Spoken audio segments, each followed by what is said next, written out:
Hi, my name is Emily Klophaus, and I'm the Associate Minister of Music here at First Baptist Church.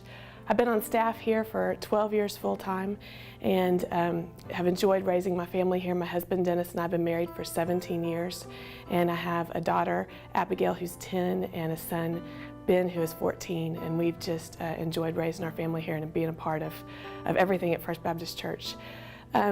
This week, the readings meant a lot to me just because of Paul's journey as he shared the gospel, the different places where he shared the gospel, his boldness in sharing the gospel. A lot of times I tend to use being introverted or more shy as an excuse not to share. One of the things that I tend to say, I find as an excuse oftentimes, is that I feel more equipped to disciple and not as equipped to evangelize.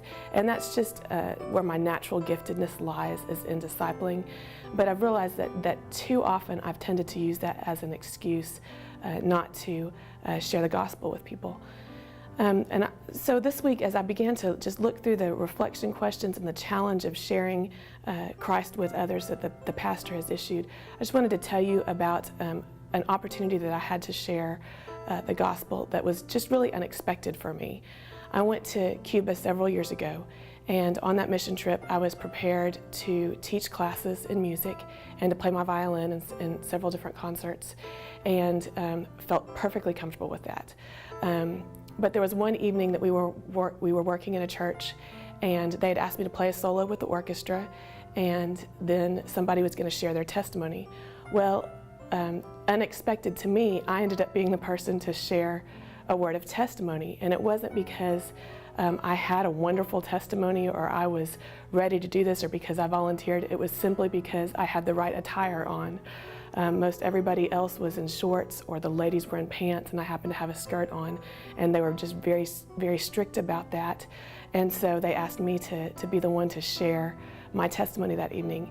And it was something that was very just uncomfortable for me, because for one thing I was sharing to a Spanish-speaking congregation, and I didn't speak Spanish.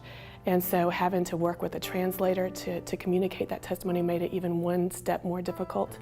But it turned out to be an incredible blessing. I remember playing my solo with the orchestra, and then standing up before just a packed congregation. It was so full that even the people were standing outside the windows that didn't have panes. They were just standing outside just to be able to hear the music and hear what was going on. And so I began to share my testimony, just how I had accepted Christ as a young child. And one of the songs that we had sung earlier in the evening was "Come Now Is the Time to Worship." And that particular song was fitting for that moment. I just told them that it says, as Scripture says, that one day every knee will bow, one day every tongue will confess that Jesus Christ is Lord. But the greatest treasure remains for those who gladly choose Him now. And right as I said that, I remember every light in the building went off and in the town went off, and it scared me to death. I thought, oh no, I've really done it now. I'm in a communist country and I've just shared Christ, and they're coming to get me. But Camp Kirkland, who was standing behind me, he just leaned forward and he said, "They're listening, keep talking." And they were used to these rolling blackouts, which I, of course, wasn't used to.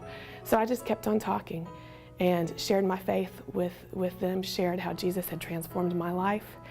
And at the end of that, we just began to sing "Great is Thy Faithfulness" and "How Great Thou Art," and shout to the Lord in Spanish. You know, those of us that spoke English were singing in English, they were singing in Spanish. It was just an incredible time of worship, and we offered an invitation, and we had our first person of that week come forward and accept Christ. And throughout the course of that week, we had over 60 people that came to know the Lord. And that was just a really humbling thing for me, that God could use me in my weakness and still be able to use me for His kingdom.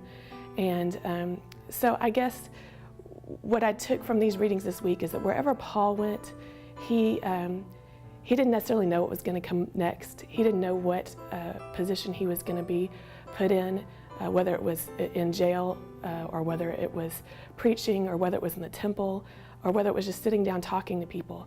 But what he was he was prepared.